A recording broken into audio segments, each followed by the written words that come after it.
Drama, drama, drama. It looks like this will be the last show tonight for Leo Ashcraft. Now, I wasn't going to talk about this tonight because, but I have no choice because Leo is posting on Facebook and all over about it. I'm getting messages. Let's see, what am I getting? For example, here's one. Email. Please save Dark Matter News. It's a great add-on to your show. Thank you. From Inpu, I guess it is. Anyway, like that. Lots of messages like that. So I have no choice but to do what I always do and come to all of you and talk about what's happened. So here it is. Last night when I went on the air, some of you may have noticed that I was a little distracted. Well, I was. Leo and Keith were in this giant battle, hanging up on each other, that kind of deal. And I was in the middle of it, trying to arbitrate. And this has been going on for a long time, and I've been in the middle trying to arbitrate. Well, trying to arbitrate just before the show is really a soul-sucking experience. And so if I sounded distracted, that's why. Today got worse. Today, I woke up with a call from Heather Wade, my producer.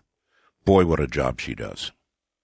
And she told me that Amy Martin, who is our news writer, that's right, she writes most of the news, actually, and may soon be doing it, had told her that Leo had received an offer from Coast to Coast. Oh, those people. A big money offer. And he was going to go. And he asked her to go with him. Wanted Amy to go with him. She said, oh, no. No. I am loyal to Art, and that's not going to happen. So finally, late in the day, I sent Leo an email and said, hey, man up and talk to me, because I had left a message. Well, he wasn't there. So he said, okay, you can call me now. So I called him, and he confirmed to me that indeed he had, it was true, he had two offers from producers over at Coast.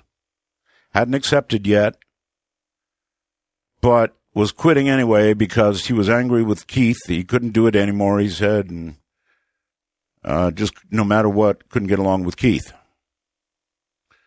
So that's what he says the reason is. So today has been indeed another day of drama. Basically, he's putting posts up, Leo is now, on his Facebook saying that it's either me or Keith. Me or Keith. Keith and I have been together now for decades. That's not going to change. So whether it's Coast or somebody else, good luck in whatever endeavor comes next for you, Leo. But that's the story. Just, in case people somehow get it wrong or don't know what's going on, they'll be able to refer back to this broadcast, the beginning of this broadcast anyway, and know what's been going on. And indeed, when you start arbitrating like that between two people screaming at each other, it's soul-sucking. That's what I call it, soul-sucking. And it's not easy to have happen just before you're going to go on the air. It's one of those things. So tonight will be his last broadcasts. All right, let's look briefly at the news. We're going to do open lines, by the way, tonight. Open lines. Guaranteed. Whatever you want to talk about is fair game. Anything paranormal would be good. Now, I am going to open up a special line. In fact, let me get that out now. In fact, let me mark it down in all of this drama. I didn't even do that. Let's see. Our special line is the Roswell line. That's what it is, by the way. Did you know that? Roswell, New Mexico. That's what you're calling when you call that special line. And it's 575, the area code, 208-7780. 877. And our special line tonight is going to be dedicated to anybody out there who claims they are married to an alien. So it's I'm married to an alien line. Area code 575-208-7787 if you're married to an alien. The way I figure it, with Dr. Jacobs and what he said, and then the follow-up to that, there should be a ton of you out there married to an alien, right? Anyway, that's coming up in Open Lines tonight. Briefly looking at other news, the 26-year-old gunman who opened fire at a community college in an English class, killing 9, was an Army boot camp dropout, we now find out, who studied mass shooters before deciding to become one himself. So this is now a study that people do, I guess. How do you become a mass shooter? Let's probably Google it, I suppose. Good Lord. Millions of people along the East Coast are breathing a little easier after forecasters now are saying Hurricane Joaquin will probably veer out to sea and not harm them. It's still going to throw plenty of water in a place that has too much water now. I mean, they are a mess. This would add to it. So, God, take it away from the East Coast. Could dump, up to 15 inches of rain in places. So, horrible. Get this. A sagging global economy has finally caught up with the U.S. Nervous employers, it seems, pulled back on hiring in both August and September as China's economy slowed. Global markets sank. The market tanked for a while. Things are not good. So they've caught up to us.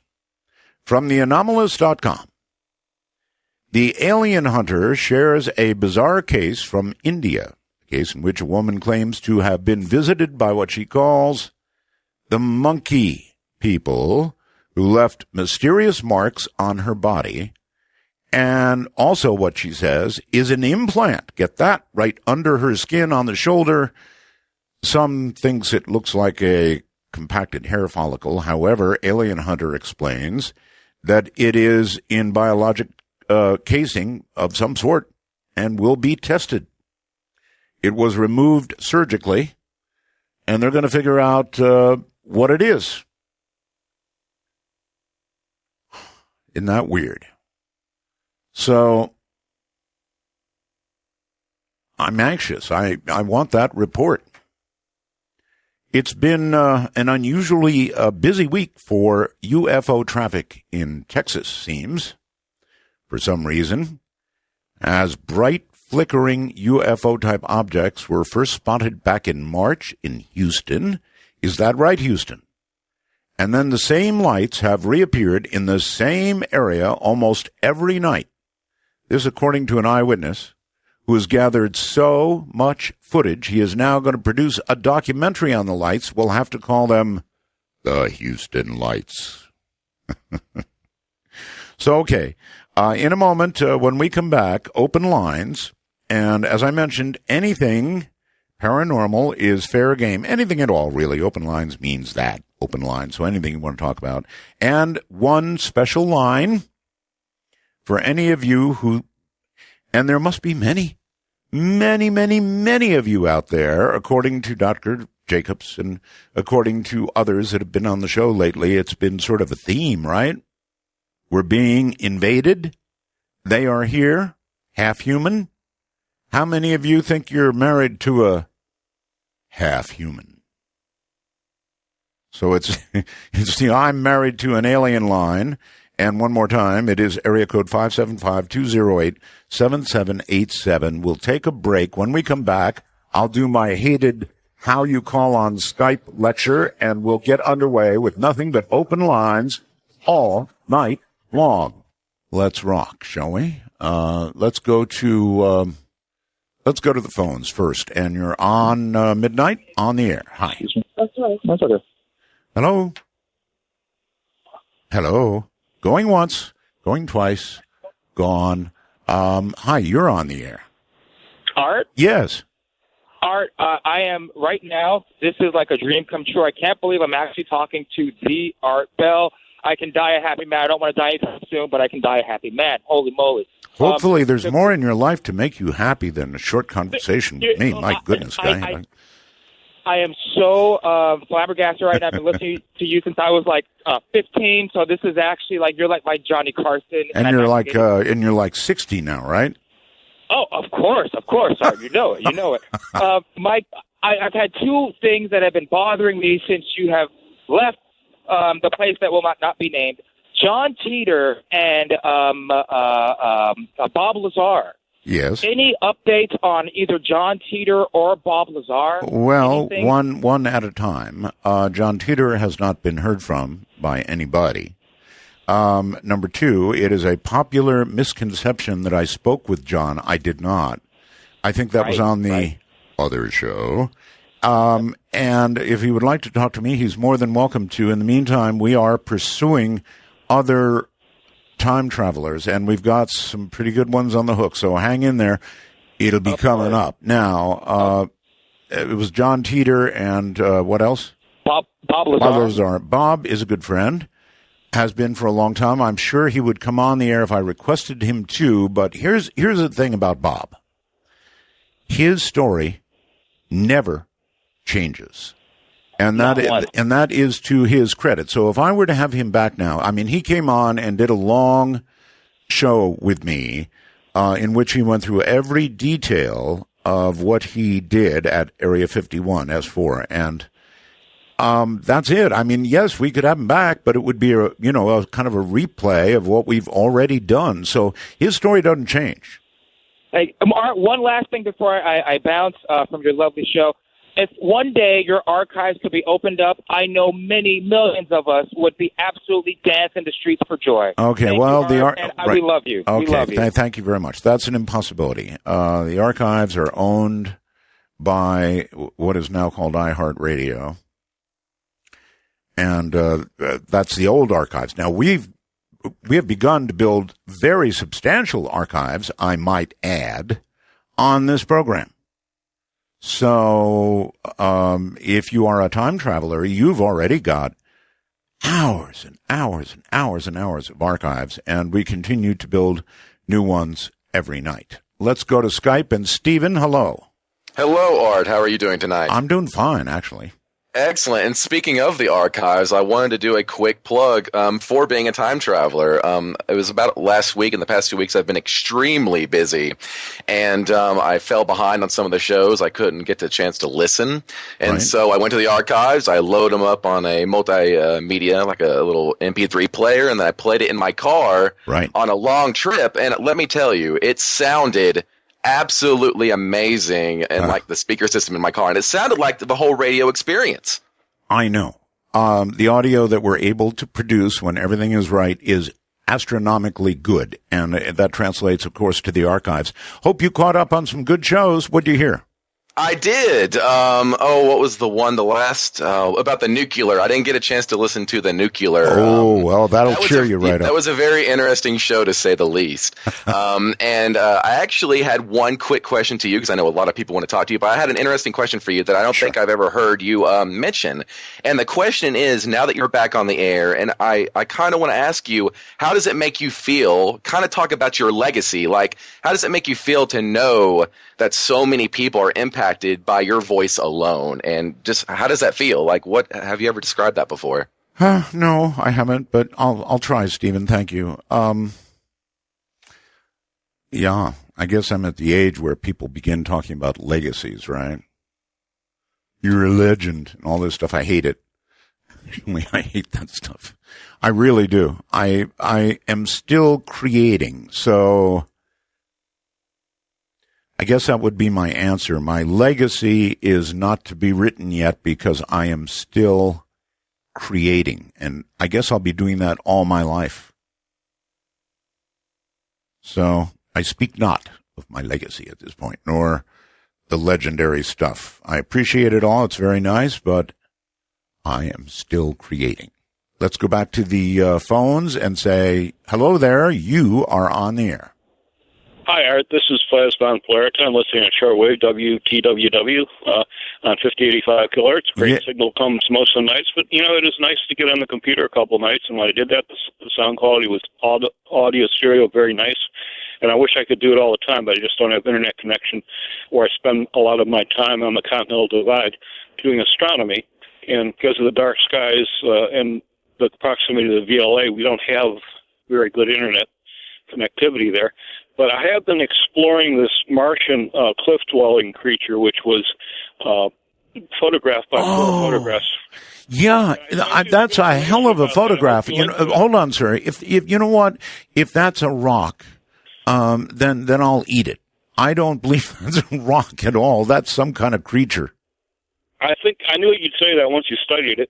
And what we have found, we've been doing exobioanalysis. And, back engineering, in other words, back engineering is analysis. So then we reverse that and say, okay, if we were building a Martian creature, how would we do it? Mm-hmm. And do forward engineering. And what has come from that exercise is we now know how to build a Martian spacesuit that can take in carbon dioxide, turn it into oxygen for breathing, and just use very simple inputs like water and sunlight. Well, that's lovely, but I'm not ready to book a ticket. No, but by looking at the physiology of how this Martian creature works. Oh, by the way, let me add one more thing. How to build a Martian alien or a Martian creature, I guess would be home world to the Martian, right? So it seems to me from almost all the pictures I've looked at of Mars, and I've looked at thousands, the best way to build a Martian creature would be with rocks. Well, there's plenty of that available, but there's also carbon dioxide, and carbon dioxide can be turned into oxygen just the way it's been done on Earth with diatoms.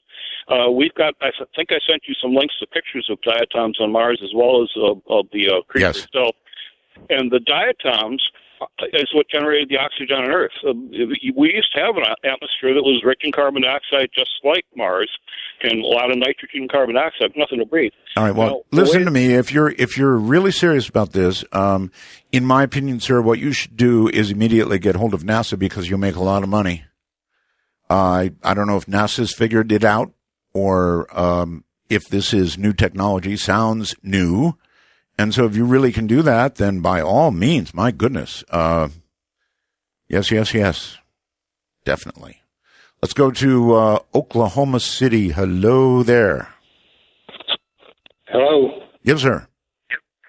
Oh, hi, Art. Yeah, this is Mike. We're just south of Oklahoma City there. Yes, sir. Hey, enjoy your show, man. I'm sure glad you got back on, et cetera, get all that out of the way.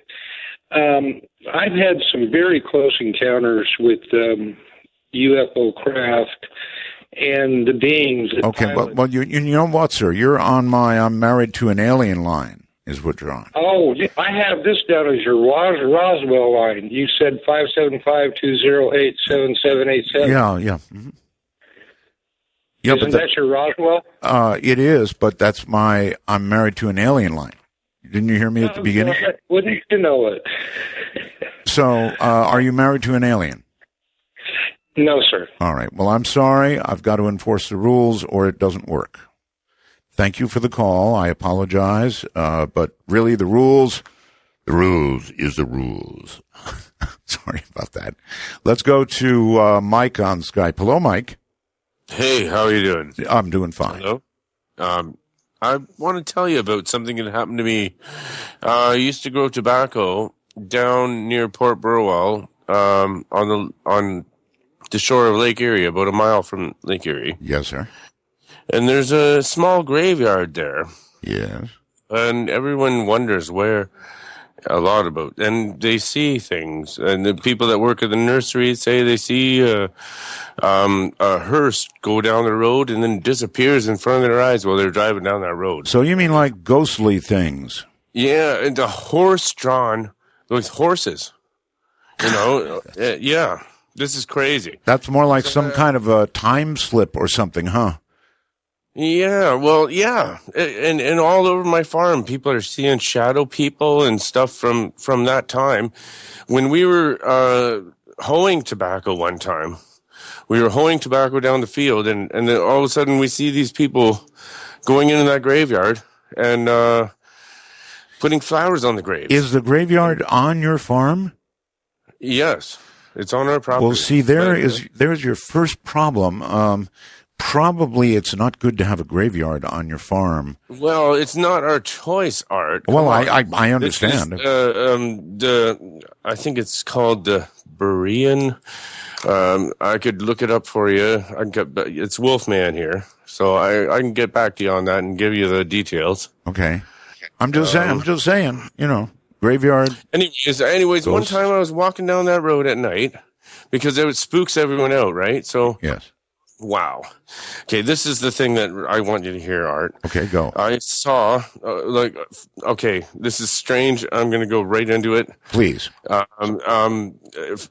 Fireflies follow me around. That's bad.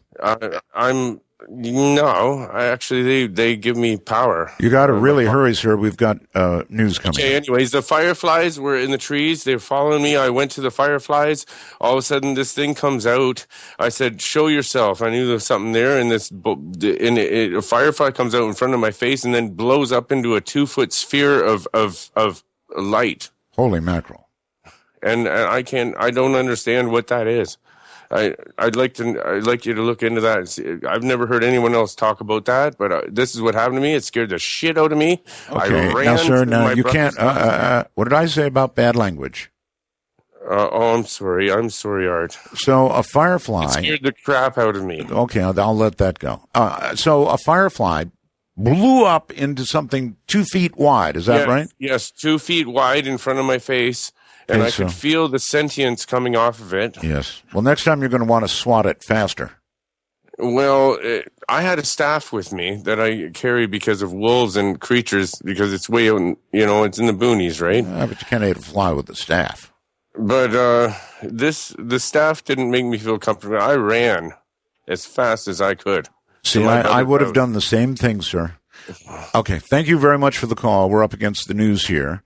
It is open lines tonight. Anything, obviously, as you can tell already, anything you want to talk about is fair game. Anything you want to talk about is absolutely fair game. However, we do have a special line. It's called the I'm Married to an Alien line. That's right. I'm Married to an Alien line, and I think it should be full. It is full. We'll go to one in a moment. And it is full because if Professor Jacobs and others are right, there's lots and lots of hybrids out there, half us, half them. And there is nothing closer than a marriage. Husband and wife, they know every little mood of the other. So if you have detected that your other, as it were, is no longer fully human, then I want to hear from you. And let us go there to I'm Married to an Alien line, way back in the Midwest. Hi, you're on the air. Hi, Art. Yes. Art, it's an honor and a privilege. I've been listening to you for years, and just glad to hear you back. Well, thank you. Good to be back. And you are obviously, because of this line, you're married to an alien, right? Well, I questioned it for years, what was wrong with her, but after listening to Dr. Jacobs the other night, now I know. All right. What are the signs? I mean, hopefully she's not there listening, right? No, she's not. Okay, good. I don't want to hear a sudden shot in the background or a scream and then know you're gone. So you think she's an alien? Why? I mean, what are the signs that she displays? There's absolutely I've never met anyone like her that has no emotion, no compassion, it's just a stone cold, constant, serious demeanor about her. Really? That cold? Absolutely. I mean, she has tried to destroy me more than once. Oh, my God. But, I mean, just stony cold. I can't believe it. That's horrible. Hold on a second. Just let me get in the mood for this. You're as cold as ice. You're willing to sacrifice our love. Does that about wrap it up?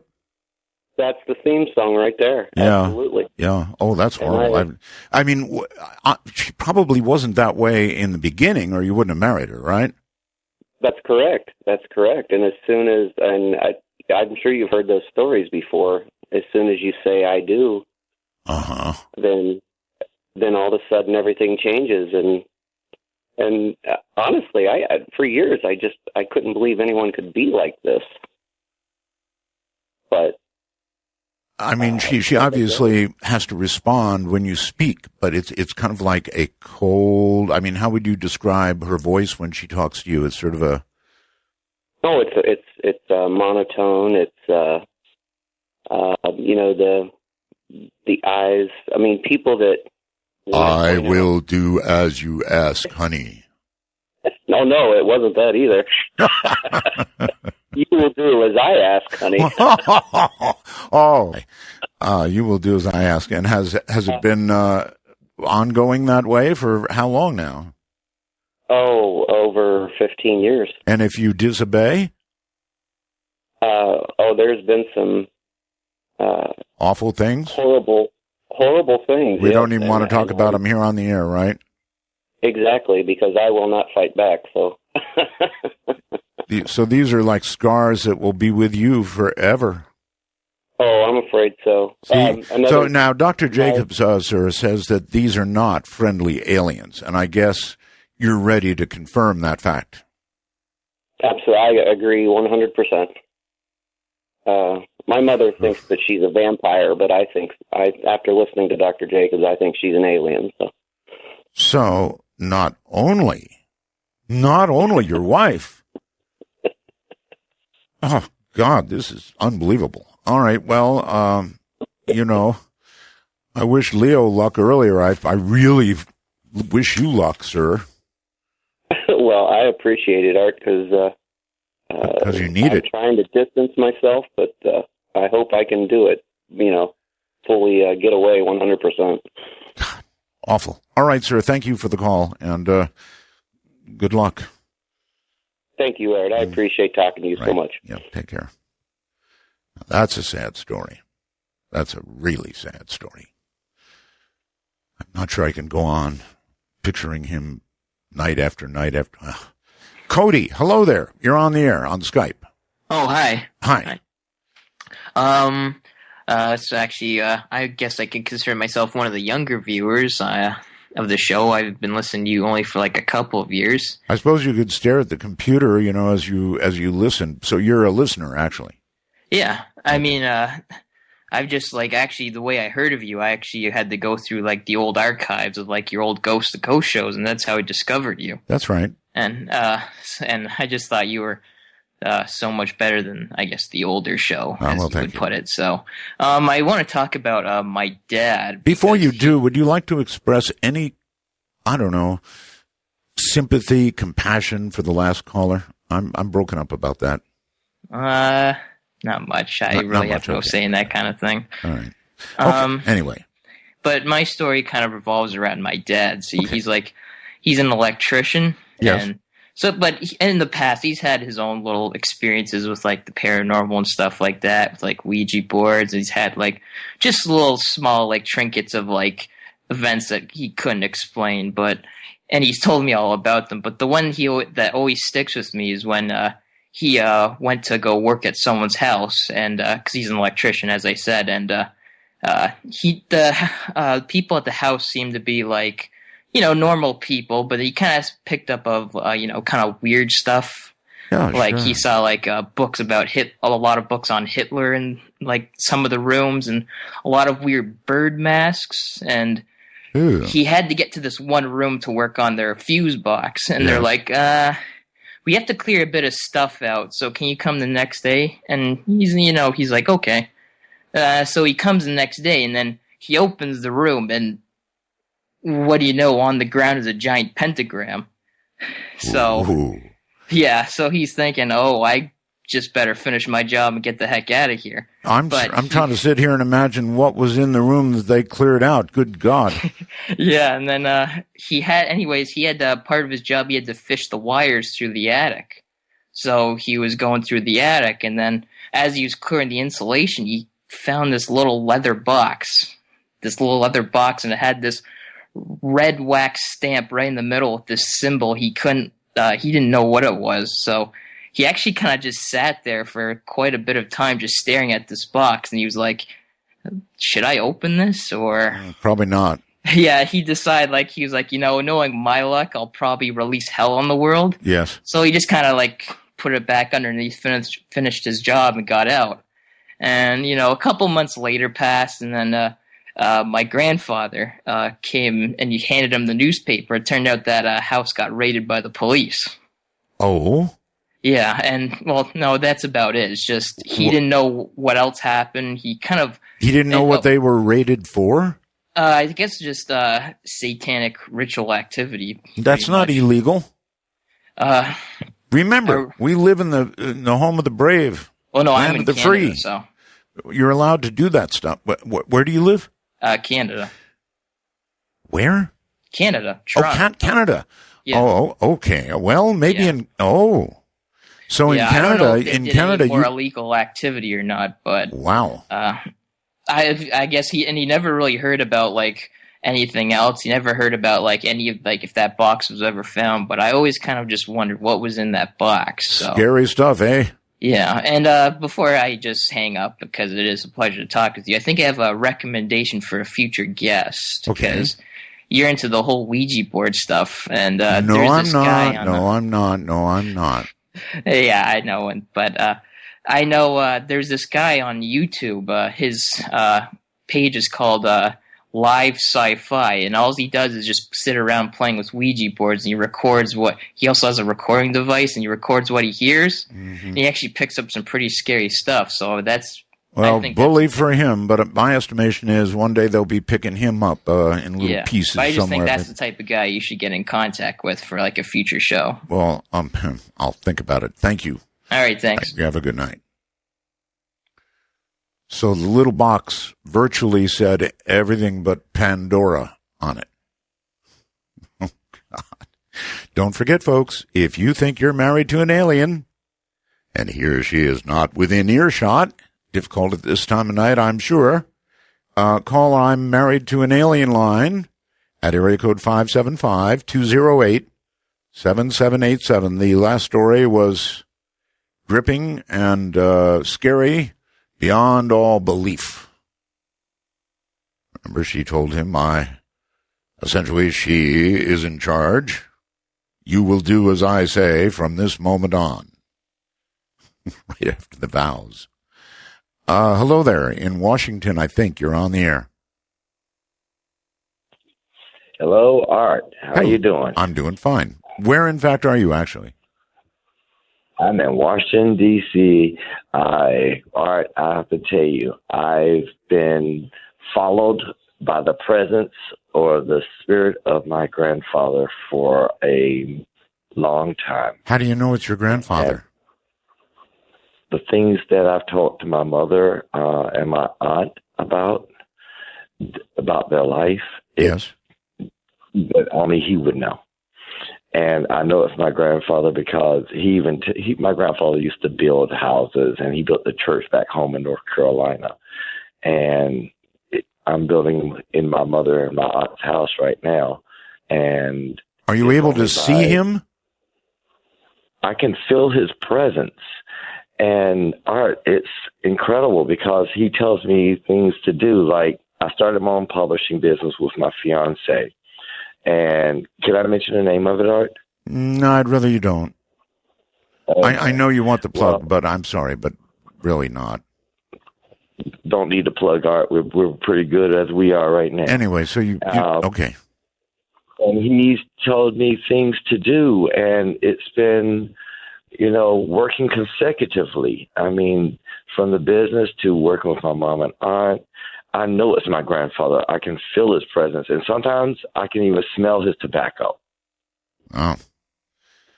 Okay. Well, listen, what can I tell you, my friend? But hang in there, and hopefully your granddad's a good guy. It'll be good advice, and you'll rise to the top. Thank you, Art. Hey, Art, welcome back. Thank you. Very nice.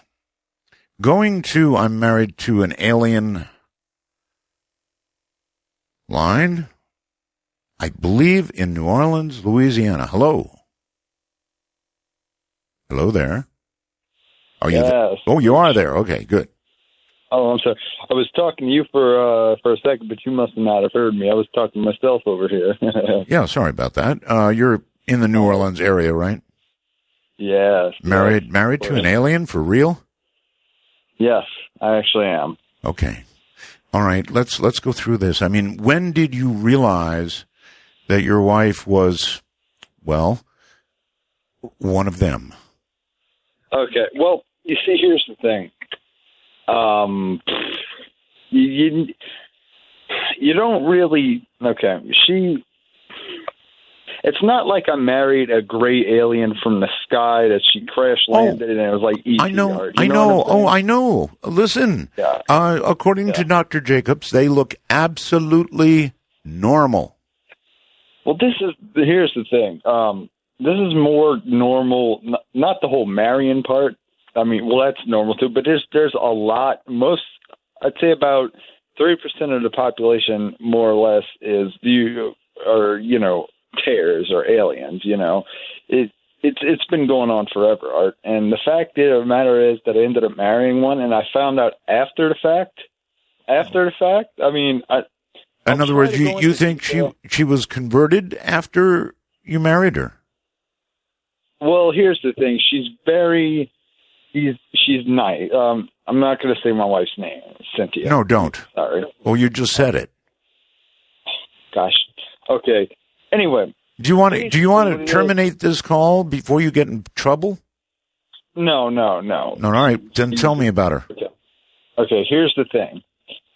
She is a person. She acts like a person. She's a hardworking woman. She has a great job. She is a person. Fact of the matter is the type of alien she is. Her species sends their kind. I'm trying to say the right nomenclature, down to Earth, and basically in human form, but spiritually. And it's not like appearance-wise, but spiritually, the soul, the brain, the inner workings, the inner tubing, if you will, that's all alien. The inner tubing? That is what you said. You don't have to get any more graphic than that. Yeah. The inner tubing. Yeah. Okay. Wow. I'm trying to speak radio lingo. I'm starting to get scared. Inner. Yikes. Yes, but this. Don't give me any more on that. That's enough. Okay. They're not here to invade the planet. They're not here. It was basically originally to save their species. You've heard about the alien abductions where, people were abducted and guys, their seed was taken from them and stuff like that. And it was to help save the species. Well, this was the same. This was another route to help save the species. The only difference is it started out as an experiment. And then, of course, once you have people here, once you have the aliens here, they begin to breed, they begin to populate. The bloodline goes down. I mean, Art, you might have alien blood in your veins for all we know. And I know my son does. And my son looks just like me and not like her. Well, you would have to say your son certainly has alien blood in his veins, right? She is half alien. Her mother is a human being. Her mother was actually born in Oahu, Hawaii. Her father sounds like the president's story. Yeah. Her father is just like her. Yes. Alien on the inside, human on the outside. Right. But her uncle and I believe her grandmother, who I haven't met, is actually from another dimension. I can't even pronounce the name. Okay, how does this, if you don't mind, how does this manifest in your wife? What is it you notice about your wife that makes you even believe this? She bleeds green. She does what? She bleeds green. She bleeds green? Yeah, oh yeah, yes. Like light green, dark green, shocking green? Or like, it's like the baby food green color, you know what Oh, I'm saying? God, Gerber green. Yeah, you don't want to, so that's why I tell her not to pick roses with thorns and stuff. You don't want the green blood coming from the fingers and stuff. Oh. Yeah. I asked her, and I joke around all the time. I asked her, well, that's no joke. That's no joke. I joke around and ask her if she could take me back to her home planet. You know, it's no joke. It ends up in fights all the time. And sure it does. And I mean, I don't even know if she has a birth control. I mean, even by saying this right now, maybe she doesn't even need it. Well, she does. I mean, you've got a son, right? It is by her. I know. I mean, if Trump becomes president, hears I'm actually not actually married to an illegal alien from outer space, who knows what he's going to do, you know? Well, I'll tell you this. You'll have to fill out one hell of a lot of paperwork. Well, look, here's the thing. It's hard enough getting my bride here from the Philippines. You try it from another planet or galaxy. And any idea where she's from, by the way? It's way at the star system, way out. You know the God, what's that one star called? The big red one. Mars. Canis Majoris. Oh, that's a star. I'm sorry. It's so even past Alpha Centauri, way out there. Yeah. All right. All right. So I've got to leave the line, but bleed green, my God. So if you look in your loved one's eyes and you see Gerber green or whatever. Oh, look at this. I'm sorry about that. When we go into open lines, we get so many calls that Skype throws up its hands and quits. And it just did that. So, everybody, please be patient with Skype. I'll bring it back up. I can do that when it just quits. So keep trying. As with the phones, if Skype doesn't answer, try and try again. It will eventually, as I'm about to prove now, and go outside the country to Mark. Hello, Mark. Yeah, hi, Art. Good morning. Good morning. Or good evening to you. I have a true story. Now, I'm not claiming causality here, but this was very strange. All right. In May of this year, May 2nd, actually, I was on a flight from Frankfurt to Sevilla, Spain. Right. On Lufthansa flight number 1140. Wow. Right. Sitting on the window near the wing. And I decided I was going to try and do an experiment. And I'm not claiming causality, but I looked out the window after about an hour into the flight, and I looked up and I concentrated, and I said, if there are aliens out there, please give me a sign. And you wanted the sign while you were in the middle of probably at 30,000 feet? Yes, and we were just about to go over the Pyrenees, and I concentrated for about 15 to 20 minutes. And I was sitting next to the left wing. And about 20 minutes after I was really seriously concentrating on this, yes, the engines cut back substantially, almost to a glide. And the pilot came on the microphone on the intercom system and announced that there is in German, he said, there's a kleiner Riss, a small crack in the cockpit windshield. Whoa. This is true. Now, I'm not claiming causality, but this is very strange that this happened within 15 to 20 minutes of me really concentrating and looking out the window. And we made a pretty much a glide emergency landing in Madrid. Oh, my God. And what a story. True story. Well, you better time your wishes and your intent throwing better. Well, let me tell you, when we got off the plane, the cockpit door was open and the pilot did a wonderful job, but he understated what really happened. The windshield did not blow out, but it was completely shattered. It was still in the window. It was still in the window frame, but it was completely shattered. It was not a small crack, as he had told us. Well, they always underplay that stuff, Mark, of course. So I don't know if I should take responsibility for that, but that really happened. Well, it sounds like you are taking responsibility. See you later, Mark. Bye, Howard. Bye. I think he's in Germany. I hope I got that right. Anyway. Can you imagine? You certainly would imagine that you did it. I am married to an alien. Oh, they gave up? Well, maybe not. Maybe I punched the wrong line. Hi there. Hey. I'm married to an alien, right? That's you. Well, I was about 13 years ago. Uh-huh. So I came to my senses. Yes. And got the hell out of that deal. Did you, when you filed for divorce, I'm assuming you filed? No, she did. She couldn't stand me either. Oh. But here's the deal. They took us to the home planet. What do you mean they? The aliens, her home planet, the alien masters took us to the home planet. Holy smokes. And, well, what they were doing was doing research on the mating and reproductive habits of the human species. And they wanted to observe you in marital bliss? But basically, procreation. That's horrible. Absolutely horrible. They gave a demonstration with two of their creatures. They wrapped their tentacles together. Like alien, don't tell me, sir. Alien porn, so to speak. Well, probably to get you in the mood. I'm sure it would ruin the whole experience.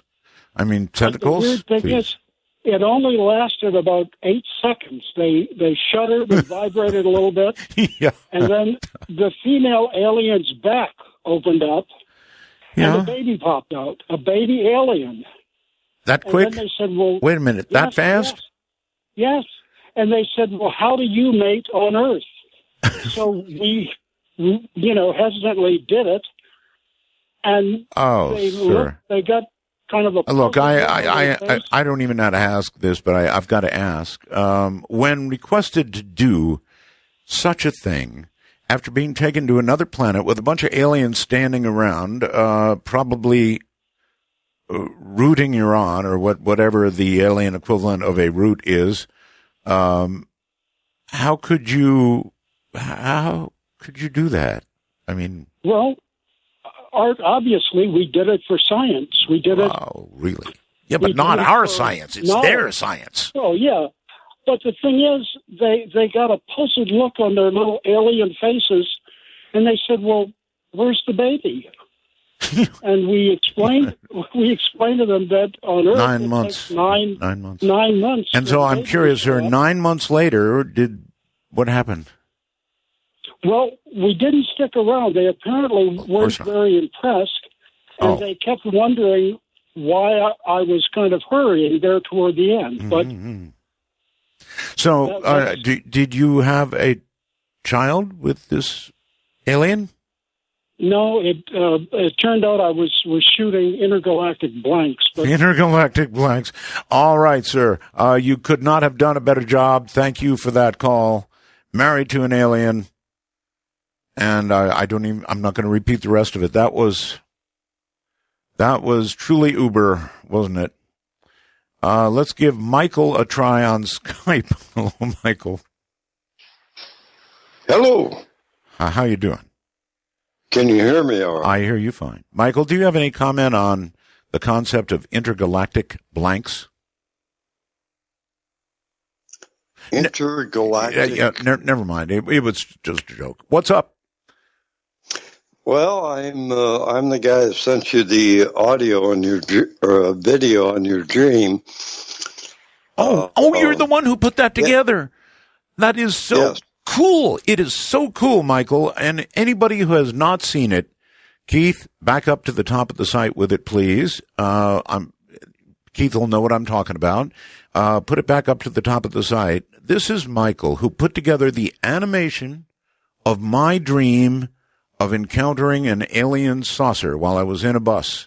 It's the doggonest thing you've ever seen. Michael, you're very talented. How did you do that?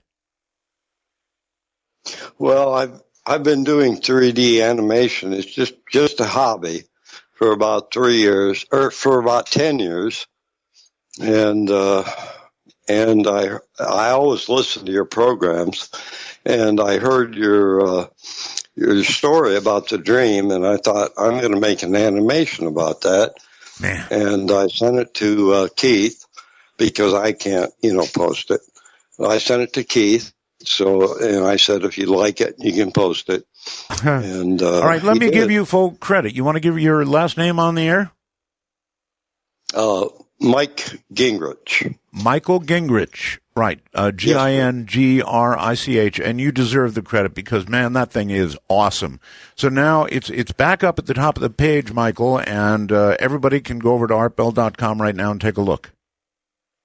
Well, I really the thing I appreciated is that you liked it and that Keith liked it, and I really appreciate that. I didn't like it. I loved it, and so did Keith. Keith sent me a text saying, "Oh God, Art, you got to see this right now." And so I took a look, and I just laughed and laughed and laughed. Great job, Michael. Thank you. Thank you. Take care, buddy. That's Michael Gingrich. Wow, the guy who did that animation. You've got to see that animation. Seriously. It's at artbell.com. By now, I would probably suspect Keith has it to the top of the page. But it was really cool. Really, really cool. Phoenix, Arizona, you're on the air on the phone. Hi. Hello, Art. Hello. Yes. Well, that was pretty quick. This is Ryan out in Sonoran Desert, Buckeye, Arizona again. It's great to hear your voice out here. If you're complaining, I can put you back on hold. Oh, no. When I called before, usually there's a wait, so I was just... the phone lines are full. I just happened to pick that line, so lucky you. That's fine. How's Asia doing? Is she doing better? Yes. She went through a week of being at home, missing school. Must be heartbreaking. Missing school. Yes, and, that's pretty serious stuff. She had 103.5 temperature, and that scared the you-know-what out of me. Yeah, I hope she's doing better, and I'm glad that to hear that. I was just going to throw a couple of things at you here, and how about, have you thought about bringing back the honors to the final call, saying goodnight to the world in America? And have you thought about, remember you used to do that years ago, the voice box, when JC would call you, you would have that funny sound. Yes, I'm the one who put that voice box together and adapted it to broadcast, but JC is missing. JC may have passed into the next life. You got to wonder how he's doing, too. When he got to the gates, I wonder if they recognized him.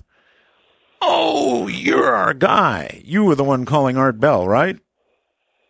Yeah, he used to call you the devil and all this, but he would listen and call you, so that was interesting. So he would call you all these names, but he would still listen. So. Oh, yes. And it was funny when one night he called you. This is back in '97. I don't know if you remember it, but he used to tell you that he used to shoot at cats with a pellet gun or something, and with the voice box, you would say something about I said something and praise the awful. Lord. Yeah. Well, anybody who shoots pellets at cats ought to be horsewhipped. And if you're still alive, JC, and you hear that, there you go. I'm a cat person. Sorry. All right. Okay, well, listen. Thing, Art. Can I ask you one more thing? Yes, sure. Oh, great. This is about rest in peace to Colonel Philip J. Corso. Yes, indeed. There's been a lot of people who have come out and disputed some of the things he said. I know. And I understand some of it, okay? I read the Day After Roswell book, but I look at his record and how honorable he was, served the country. I know. During World War II, highly decorated. And that classic show on July 23rd, 1997 with Colonel Alexander and... Boy, you're a good record keeper.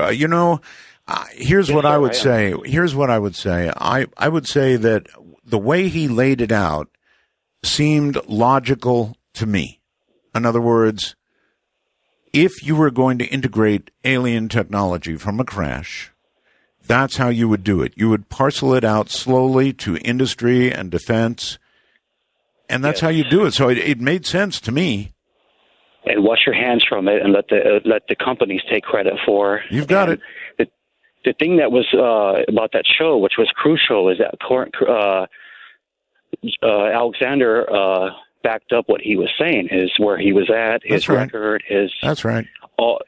And this is my point of all this. The very end of the show, I'm amazed that people haven't picked this up, but at the end of the show, you asked Colonel Corso, why are you coming forward now, Colonel? And he told you something that was very telling to me that stuck with me all these years. And he said he's doing it, that he did it for the grandkids, for his boys, that he wanted to have a record for them. So I don't think somebody who is at the end of their life, because he died the following year, sadly. Right. And right. He said that he wanted the record for his grandkids. I just can't see someone like that disrespect his family, dishonor his grandkids. And I just wanted to put that out there. Is, to me, that what really convinced me that he was telling the truth. Good for you. And I thought he was telling the truth too, sir. Thank you for the call. I thought Colonel Corso absolutely was telling the truth. And when you spend hours interviewing somebody like this, I'm not saying that you have an absolute truth detector, but my BS detector is pretty darn good. And Corso came across as absolutely the real thing to me. So, I'm not sure what to say, except I think he was the real deal. And beyond my thinking he was the real deal, the way he laid it out, as I just mentioned, made sense to me. If you were going to release new technology that had come into your hands as a result of a crash at Roswell, that's exactly how you would do it without creating, all kinds of very serious suspicion. Don't you think? I do. Let's go to Daniel on Skype. Daniel, hello. Hello, Art. Hi. Roswell's. Thank you. Hey, I wanted to know if it was possible. I know you've been bringing a lot of the good things from the past shows back again, and I'd like to know if we could possibly do a mass concentration experiment for some positive results to happen. And also, I have another comment. I have a question about what happened between you and Jimmy Church. He's claiming now that your famous phone call was a fake by a person who called in, and he's claiming that he did it as a hoax. I have no idea. Jimmy Church is let's see, one thing at a time here. He's the guy who claimed that he had this deep association with me, sir, that I called him all the time. I listened to his show constantly, and he was filling in for me and all this kind of stuff. And it was all baloney.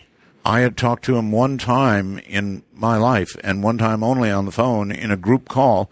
That was it. But the way he sounded and the postings he was making, it was like he was part of my genetic family or something. Yeah. Honest with you. So, people do that. I guess they try and attach themselves to other people. He seems to have went the George way. Yeah, well, anyway, sir, have a good night. Thank you. You bet. Take care. That was a strange deal indeed. All right, to the phones, and whoever this is in Florida. Hello. Hey, Art. How are you tonight, sir? Well, just fine, actually. Good. More and more I'm starting to think that a lot of these mass shootings that have been occurring tragically, yes, I'm starting to think that the government has a connection to it when it comes to, their experiments with mind control and things. I know that might sound a little strange, but I got this strange feeling when Sounds a little conspiratorial, to be honest, but you know what? You can't rule it out. It's so weird that you really can't, at this point, rule anything out. Well, why I'm saying that is because of, them trying to get gun control, and I really think they're trying to get rid of the Second Amendment. I got that strange feeling whenever... I know, every single time, sir, it happens, we have the same arguments about gun control, right? Every time. It's happening more and more. Yeah. And when I watched Obama talking the other day about it, I just got the strange feeling. He was pushing it. He was just... Yeah, I know. I know. And here's what I have to say about it, okay? And I think I said this on Facebook. We don't need gun control. We need mental health. What happened? Ronald Reagan was a president that I very much admired. But he did something during his tenure that I did not admire that much. he basically opened the doors of the mental asylums across America, and out they went. Now, I think we have a mental health problem, not a gun problem.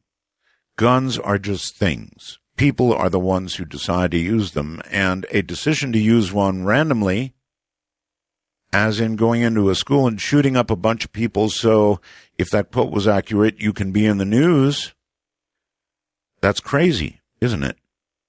C-R-A-Z-Y, crazy. So that's just my opinion. I understand there are many, but that's mine. And we don't need gun control. We need control of people. Anyway, we have open lines tonight. Anything you want to talk about? I've got a special line. And if you think you're married to an alien, that's right. It's called I'm Married to an Alien line. If you're married to an alien, call me at area code 575-208-7787. Let me give that one more time because it's not a normal number we give out. Area code 575-208-7787. That said, no, wait a minute. There we go. We've got one. Are you married to an alien? Hello? Going once, going twice. He hung up. See, she was probably lurking in the background. Let's go to the state of Virginia. You're on the air. Hello. Howard, this is John at Danville, Virginia. Yes, John. Did you get the sheet music poster that I sent you for Somewhere in Time? I did not. Okay, been looking for a large brown vanilla envelope. The wife and I were out digging in an abandoned thrift store. It's about a 3-foot by 2-foot poster of Somewhere in Time with sheet music on the back. Wow. I will look for it. All right. One more quick point. I have a possibility to interview for a 911 dispatch position in a couple weeks. Any advice? Sure. My advice is, before you do it, think very, very hard because it's a very, very hard job. I'm not saying don't do it. It's a great public service. Here's what I'm saying. I worked as a 911 dispatcher in Monterey County for a year. And for about half that time, you're in training. So they spend a very great deal of money training you. But it's a tough job. It's a really tough job. And it's such a hard job that you've got to decide what kind of person you are. Now, if you're the kind of person who can just like erase work when you're done and go home and live your life, then fine. The job is for you. If you cannot do that, then don't do it. Because you've got lives in your hand every day. People live and die by your decisions. And even if you make the right decisions, having people live and die while, on your watch is going to get to you. So think very hard before you begin training, because it's a lot of training and a lot of work, and, it will, it'll drain your soul if you're not careful. Let's go to Aaron on Skype. Hello, Aaron. Hi, Art. Hi. I want to talk about Mel's Hole. I was wondering if you've had any contact with him after the 2002. No. The last word I had that was that Mel was ill. And he went to Australia, and that is the last word. So, based on, everything you've had private conversations with him and stuff, is there anything you have that you could pursue to advance the story, or?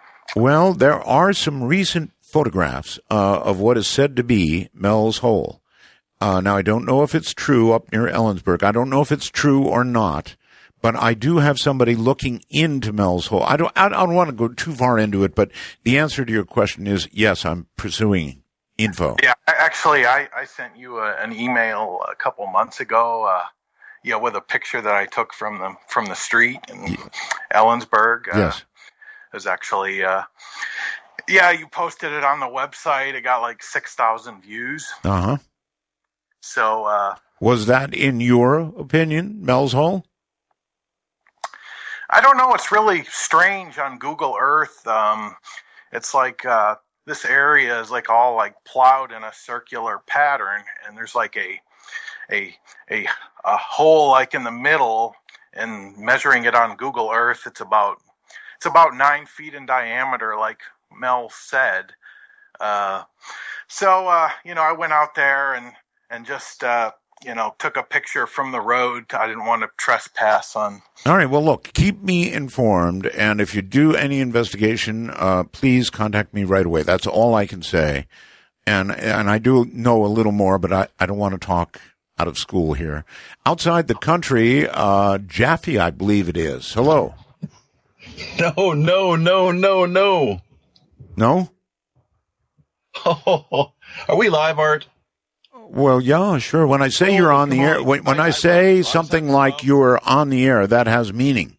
Yeah. Hey, listen, I'm a newbie to Skype, and I was kind of struggling with was getting to exchange contact information. So, but you don't have to. See, you don't. Okay, listen, you don't have to exchange contact information. All you've got to do is put in add, and then. By the way, where are you? I am in South Korea. South Korea, okay. So you just add MITD55, and voila, we appear in your contacts. Then after that, when you hit it, here you are. You know what's really funny is I was just testing, actually. I was just testing to see what was wrong, because I tried like 3 times. This is the 3rd time now I try to get for us to exchange contact information. Yeah. And it just out of the blue I called, and then I tried to disconnect because it's like holy camole, Yes. This is not good. I want to get out of here. So you got me now. I'm all right. Kinda, cool. What part of South Korea? It's a couple hours south of Seoul. Okay. I've been here since 2002. All right. And, it's a fascinating experience, that's for darn sure. Are you there in the military or as a civilian? I've been working here since 2002 as a professional elf. That's seriously? English. Yeah, I'm a big guy and everything, but I've managed to make a fair deal of money that way. Wow. Yeah. All not even just Christmas either, but all times of the year. So you work in Korea as a professional elf? Yeah, absolutely. Absolutely. Hey, this is career night. Some people back sometimes, but kind of catches them off guard. But that's the deal. I think it's wonderful. How do the South Koreans like you? It's problematic. So it's a mixed bag, really. Me personally, or just foreigners in general? Well, both. Well, I'm married to a Korean lady, and it's been that way for a few years now. So Koreans have some of the most beautiful women in the world. They do. There's no doubt about it. Yeah. You won't hear any argument from me. As far as that goes.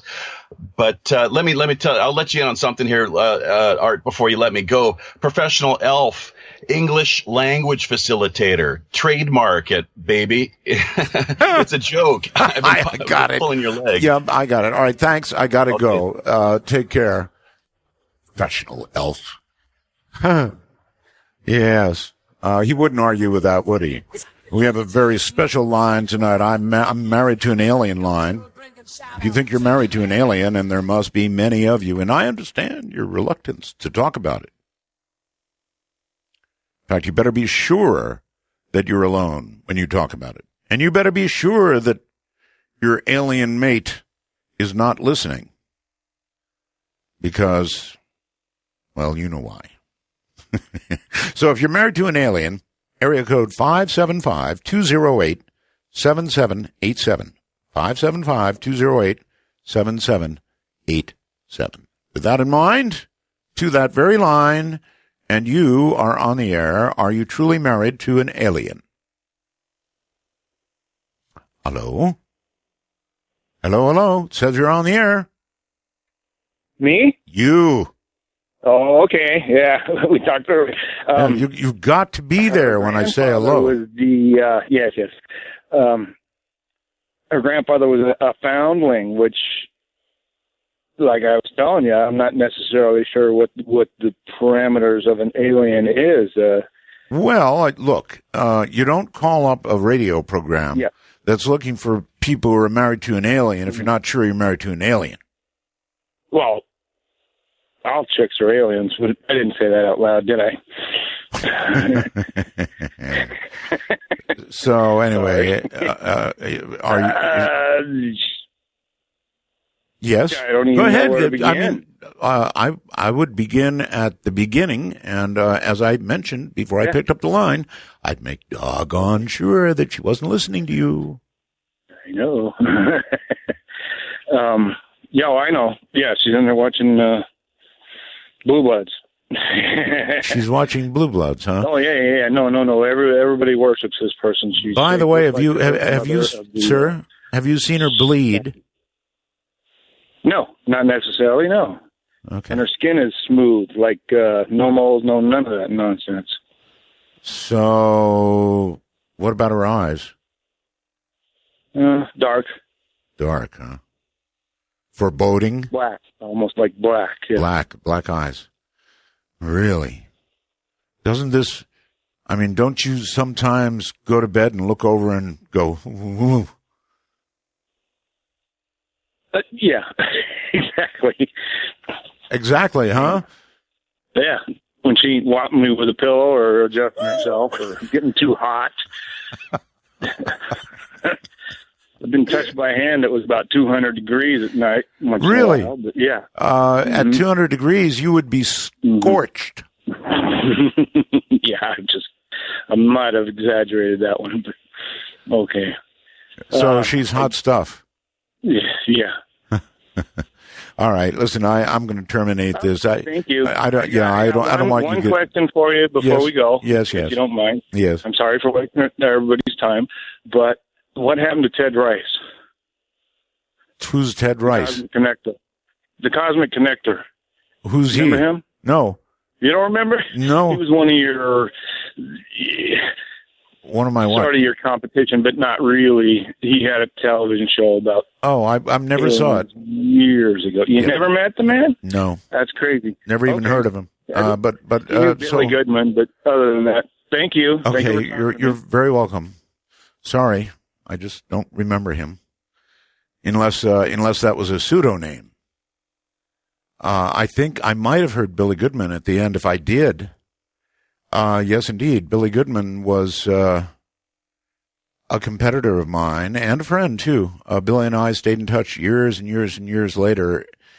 I think I heard him say Billy Goodman at the end, that was his radio name. If it was, yes, I know Billy.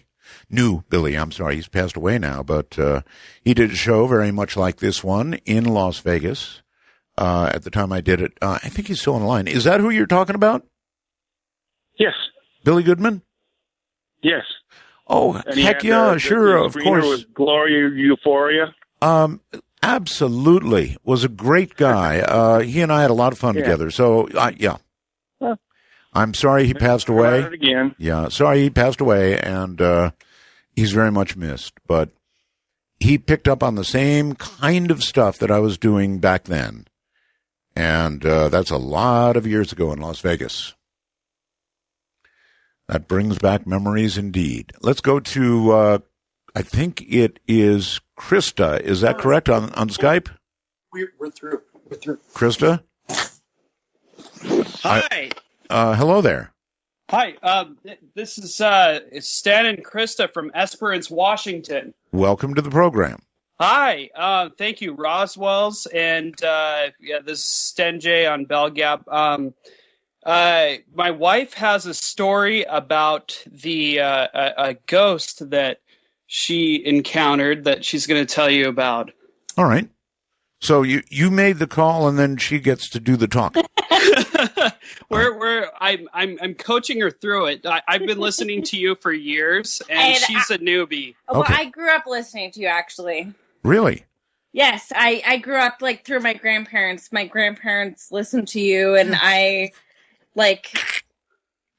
I so love hearing that stuff. Like nightmares. Like I would wake up and you were playing on the radio. So they'd leave the radio on and you would come on, and the kids would all hear the scary stories and stuff. Yes. Okay. Anyway, go ahead.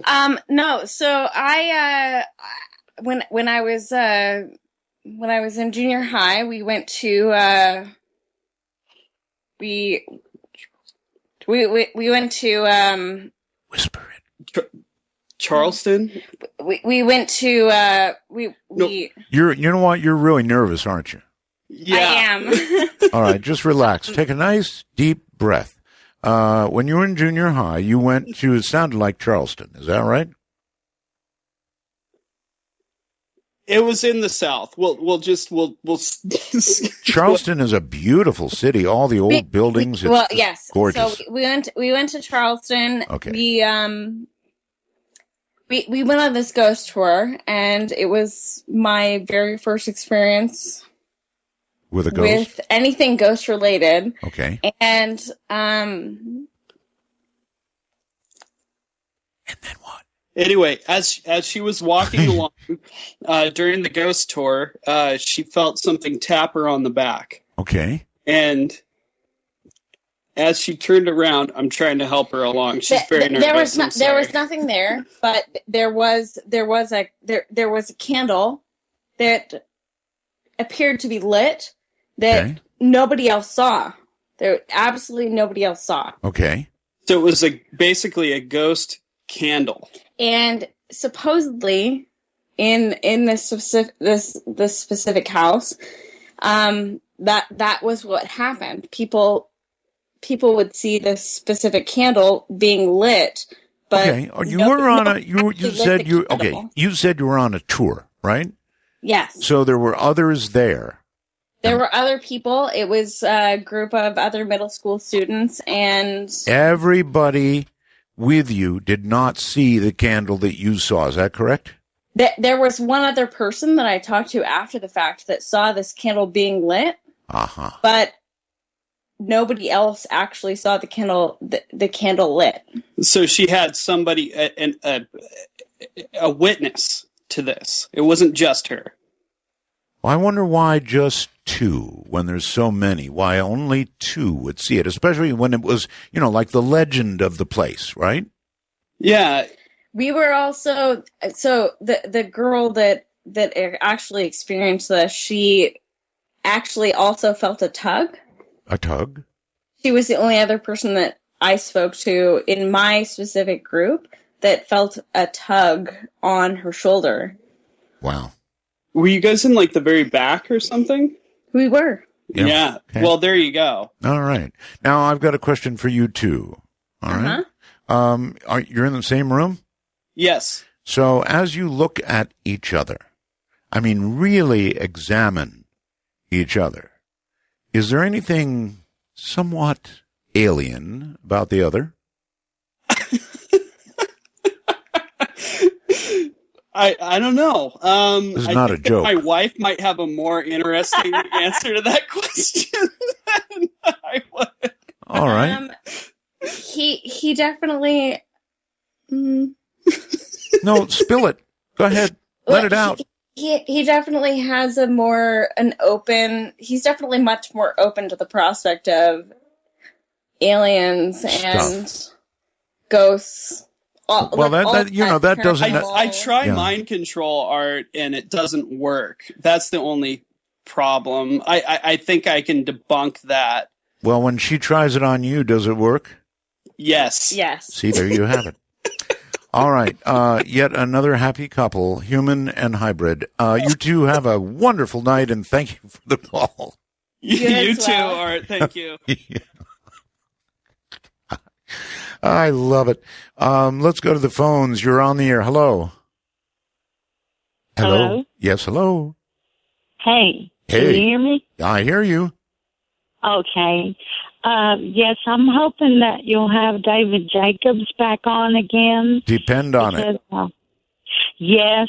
Actually, the truth is, I'll tell you what, it's going to be a while, but he's already scheduled. There's no way I could not bring Dr. Jacobs back. What he said was too mind-blowing, frankly, to not get a follow-up.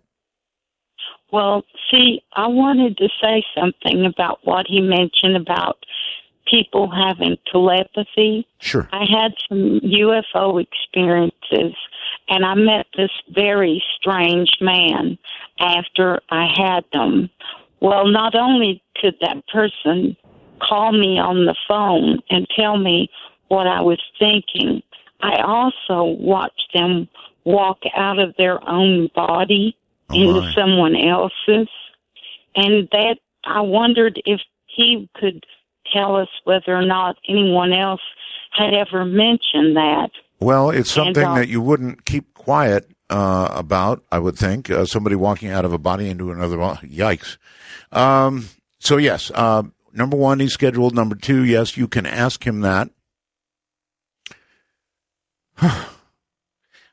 That show really was, for me, a mind blower in every way. In fact, if you are a time traveler and you can go back and listen to the Dr. Jacobs show, do it. That's one show you don't want to miss. Trust me on this. If you're a time traveler, do it. Barbara, on Skype, you're on the air. Yeah, hi. Hi. Hey, Art, I'm sorry you're having trouble there. Oh, and, that's all right. I hope things work out nicely. I do, too. That's really my hope. But anyway, I wanted to tell you this story. It's kind of a strange one, and I know people may have trouble with it, but it is a true story. Okay. A few years ago, my sister passed away. She was very ill, and she was in the hospital. Right. And we were called in. She was in ICU. We called in by the nurse. Things did not, were going badly. Right. And my mom and my niece, her daughter, and I went in. My nephew, her son, was on his way. We all gathered around the bed. She was hooked up to a lot of tubes, her blood pressure, her heart monitor. And they had her bed cranked up in a sitting position because she had trouble breathing, and she was on an oxygen mask, which she had been on for days. She could not breathe without the oxygen. Got it. At one point, I saw her blood pressure fall very, very low. She began to flatline, and the nurse said to me, she's passing. Uh-huh. I looked at my sister. My mother was, very close to my sister and crying. I told my sister, I looked at her, and she had been awake for all of this and was still there with us. I looked at her and I said, please don't leave us. Come back as a ghost. Oh, my. Now, I hope that's not sound like a terrible thing, but I didn't want to lose my sister. I understand. My sister actually was a little surprised and looked up at me. And she passed. Wow. My mom was crying terribly hard, and my niece was crying, and I was crying. Of course. And after a little while of us all just standing there crying, the nurse said, I have another room you can all gather in. Let's go to the other room. Right. We all began to walk out slowly. I was the last. They were pulling the tubes. She had no blood pressure. She had a flat line, no heart rate, was not breathing. They took the mask off my sister. She had not been off this mask in a week. She was totally gone. I turned and looked at her as we left the room, and I saw her speaking. I saw her mouth forming words. I just stood there. I told my mother, I said, do you see that? She's talking. My mother didn't seem to acknowledge it. She was just too upset. I couldn't hear her, but I could plainly see her mouth forming words, not slowly, fast. You are talking about the body of your sister, or the physical body of your sister, not a ghostly figure, but... That's right, the physical body. You do understand that it is possible that muscles and nerves... Yes, but I saw words being formed. Wow. I saw her She was not spasming. God. I do know about that. Okay. And I didn't know what to think. I still have never heard of a story like this. Nor have I. I am a nurse. Yeah, this is absolutely a new one on me. Yes, and that's why I wanted to tell you this, because I have never heard of this before. And you could not make out any of the words? I was very far across the room, and to this day I regret so much that I did not walk over, but I was just so stunned. I just looked at her, and nobody else saw this. I could see that her lips were actually, she was speaking. I could see her forming words with her lips. I could not she was speaking very fast. Well, that's what happened. Yeah, that's an amazing, amazing story. And maybe you can be comforted in the fact that she tried. Well, that's the only thing I can think of. And I will always regret that I did not understand what she was trying to say. Sure. Except that maybe she was trying to tell me I'm not gone. And I wanted to tell the story because I know we are all wondering, what's next? You bet.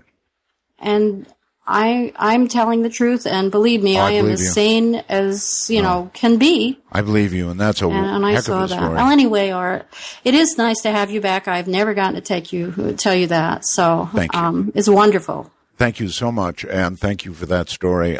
Here's what I would say. We explore all the time, what might be coming next. It is possible that she did form words, and that it was done essentially from the other side, the physical manipulation. It's also possible that we don't understand all we think we do about the process of dying. And I know scientifically they say, look, flatlined, not breathing, no heartbeat, no mental activity, dead, right? But I don't think we understand it all, and I don't think it is nearly as instantaneous as we believe it to be. But these are, all things we mortal humans can only wonder about, short of absolute science that tells us what death is conclusively. We don't know. There may be a kind of consciousness that we don't understand that continues. Anyway, I'm sure she certainly loves you. So that's what I'd take away from that, is comfort that she was trying to do what you asked her to do. From the high desert and the great American Southwest, this is Midnight in the Desert. Hey there in Florida, you're on the air. Yes, Mr. Bell? Hi.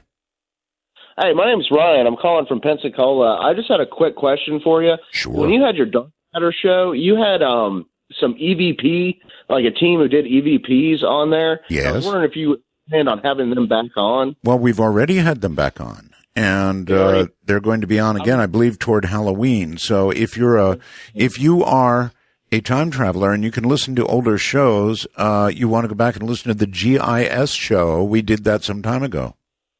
Okay, and is that the name of the group? Yes, it is. The Ghost Investigators Society.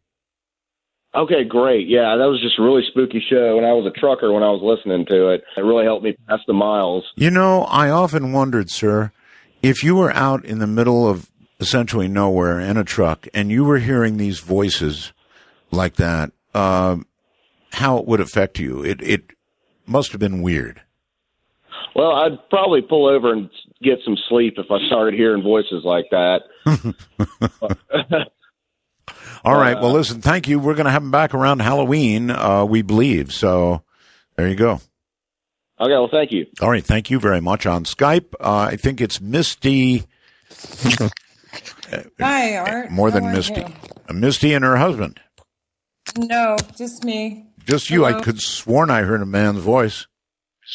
Oh, well, no, no, I'm not married and live alone.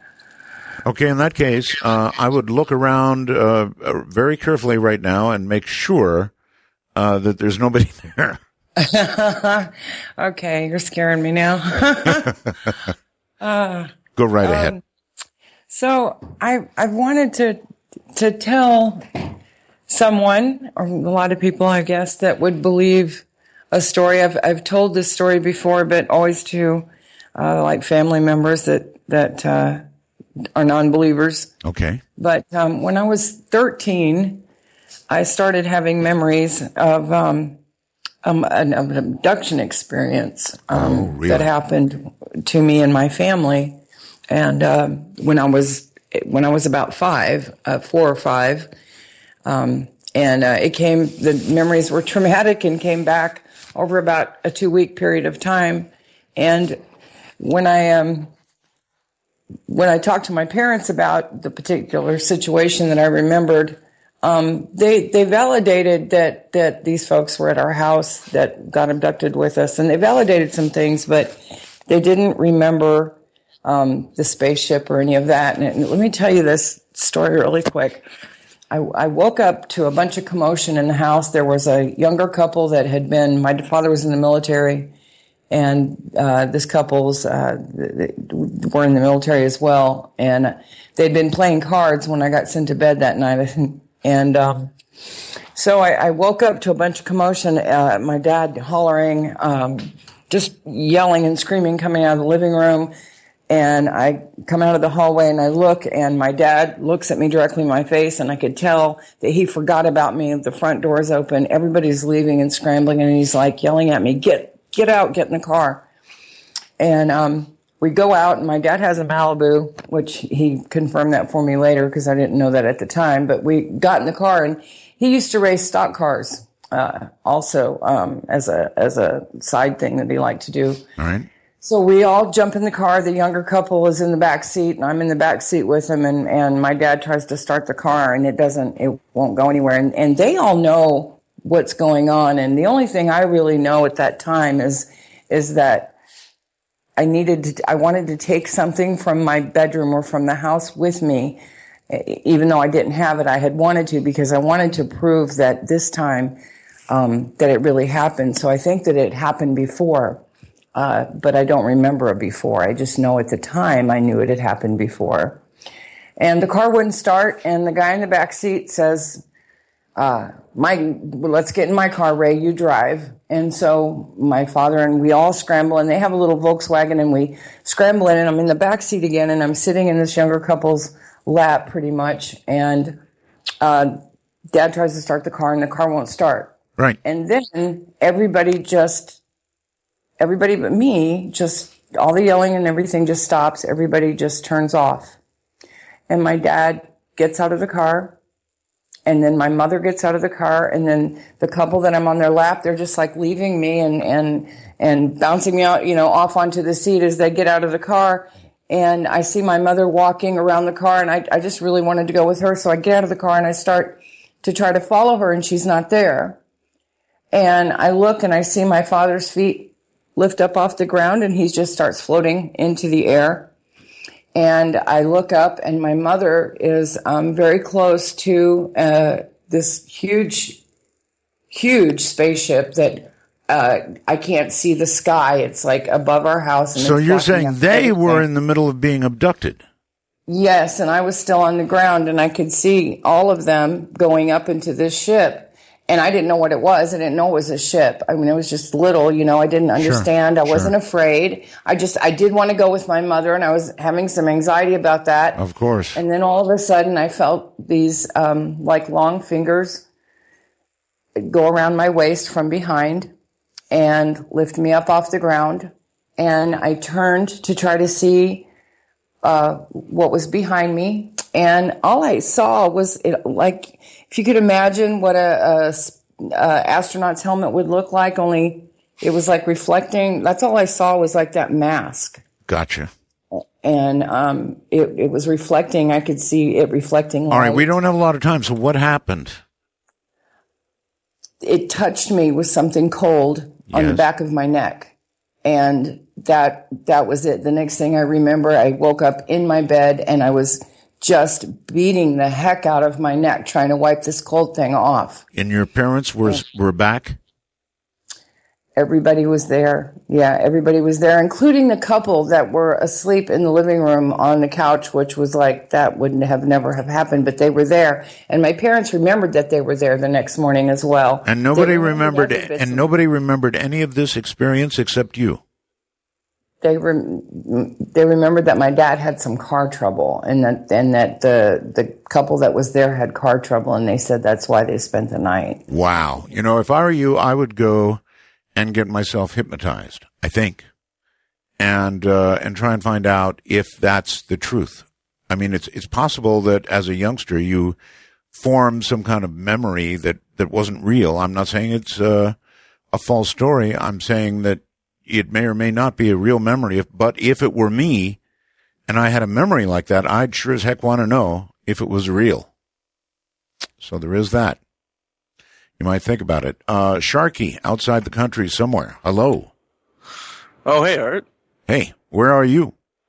I'm actually in Canada, Ontario, to be specific. Oh, you're on the wrong line. Yeah, my bad. Okay, Sharky, I'm sorry. Got to go. Try us on the North American line. That's for people outside of North America, which is MITD 55. If you're outside of North America, MITD 55. If you're married to an alien.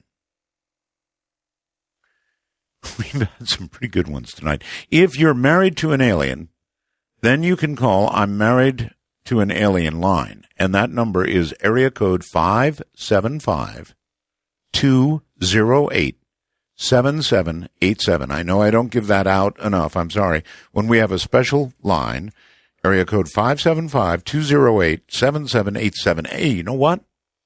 I also should open the first-time caller line. If you have never called the show, wherever you are, it's area code 775-285-5800. That's for first-time callers. 775-285-5800. Okay, let's go to, how about here? I think we're going to California somewhere. Hi. Hi. Yes, this is John, Apple Valley, California. Yo. Hey, so I wanted to share I guess you would say a time-traveling out-of-body experience, kind of going with your show the other night. Okay. All right. I was 18 at the time, living probably 18 or 20, and living at home. And now let me preface by saying out-of-body experiences aren't something that fit my religious beliefs. It's not something I would want. So I went to sleep this particular night, and when I woke up, I realized that it was daylight, and my bedroom was reverting back to when I was a little boy. Oh. And I could feel myself reverting back to a child. Really? And before I knew it, I was 9 again, sitting on the floor, playing with my toys, and I could hear my mother calling me. Wow. And I realized at this moment that I was out of my body, and it freaked me out. And you realized that you were back in time? That's what it felt. It felt as though I was back in time to when I was 9 years old. Were you physically identical? I don't know. It felt as though like I regressed into myself back then. Right. If that makes sense. It does. It does. And then, so I realized I was having this experience, and it frightened me, and I willed myself back into my body, and it took a lot of effort, and finally, like with a slam, boom, I was in my body, and I had been underwater for 5 minutes. I came up gasping for air, and my heart was racing. Right. And so it took me a while to go back to sleep, as you can imagine. I can. And I had this exact same experience happen 3 times in a row that same night. Wow. And never since? No, never since. So that night I remembered the movie, the Christopher Reeve movie, Somewhere in Time. Ah, yes. so I turned on the radio to tether myself to the here and now. And it worked, and I went to sleep and didn't have any other experiences. I thought you were going to say you got my show and totally lost it. No. All right. Well, that's an amazing story, and maybe, who knows? Maybe 3 times in one night. Maybe you were back. I think it happens. It sure felt real. Well, what do we know about time, right? We think it's Exactly. linear and just progresses, and you can never move within or beyond the present march of time, but maybe you can. Thank you very much for the call. Thank you. Good one. On our first-time caller line, you are on the air. Hello. Hi. Hi. Good evening. Good morning. Yes, whatever. Yes. Thanks for taking my call. The reason I'm calling, I'm a long-time listener of you, and I appreciate your radio shows. The reason I'm calling is because when I was a very little girl, into my teens and even as an adult, I've had night terrors. Night terrors that my siblings I'd wake up and they were in my room. What are you doing? And they'd say I'd be screaming and throwing stuff, and I wouldn't remember anything. Oh, night terrors are terrible. They are. They're horrible. My husband sleeps with one eye open, believe me. I do. Still not used to them. Anyhow, one in particular, I had to have been 7 or 8 years old, second grade, and something was in my bed with me. The only way I could explain it is it was slimy and had a form. It was at the end of my bed where my feet would go, and yes. Every time my feet would touch it, I would start hollering, and finally my dad came, and he took whatever was inside my bed and threw it away in my trash can. And to this day, I have no idea what it was. Okay, so this was not part of a night terror. This was the real McCoy. Yes. Oh, yeah. I remember everything. My dad said he just kind of winks at me. He's like, "Oh, Sylvia, it was just a nightmare." And I'm like, "No, it really happened. You were there." He doesn't seem to remember it, but there was some sort of grayish, jellyish type matter. To this day, I have no idea what it was. Not something you want to feel with your feet. No. No, it was pretty disgusking. Well, listen, what took you so long to call? Well, I get scared calling radio shows. People, really, I don't know. I don't know. We're easy. We're really easy. Well, I'm a big fan of you. I really am. I'm a huge fan of you. Well, thank you. And thanks for the first time call, really. All right. Have a good evening. You take care. Going straight to the alien. I'm married to an alien line. You're on the air. Oh, hey, Art. How you doing? I'm this okay. Is Mark from Van Nuys, and I'm really scared calling in because I just found this out recently, and I'm afraid to actually ask her about it, Well, I understand the trepidation. Let's try this so we're sure. What has led you to believe that she, is one of them? Well, I would have a lot of dreams, like UFO-related dreams and whatnot, but I could never put my finger on it. Yeah, but that's you. That's you, not right. her. Well, I'll tell you what happened recently. Recently, I would get up the night to use the bathroom. I would look over, and she's shape-shifting on me while she's in bed. Oh, that's a big tip right there. Yeah. And what was she shape-shifting into, if I can ask? Well, she'd be in a regular form, and like a reptilian type skin. And it's happened like 3 times now. That's a real mood crusher. I mean, when you look over have you had the guts yet to even talk to her about it? No, that's what I was just saying. I'm really afraid. I would be very careful about bringing this up. Well, honey, no, I'm talking to Ron. Oh, God. You heard that, I take it.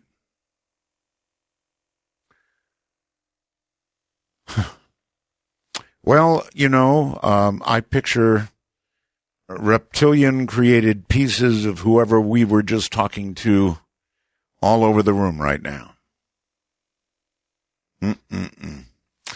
First time caller line, you're on the air. Hello. Hi, Art. This is Connor in Oklahoma. What do you think? I don't know. Maybe you weren't listening, Connor. What do you think happened to that last caller? Oh, that's easy, Art. He was got. I mean, she got him. Gutted him. Oh yeah. Eviscerated him. Yeah, he's a goner, that's for sure. All right. Well, I want these people who are calling this line to be really, really careful because of what you just heard. All right. Anyway, what's up? Scary stuff. Willard, I was going to call about some stuff that happened to me. I believe as a small child, I had a series of encounters with, I guess, what most people would consider a demon. Really? A demon? Yeah, I'd say so. This is the first time you've ever called this program? It is. It is. What kind of demon? Well, I guess I should have just kind of started. I mean, I must have been about... I have very distinct memories of being a young child, maybe 4, and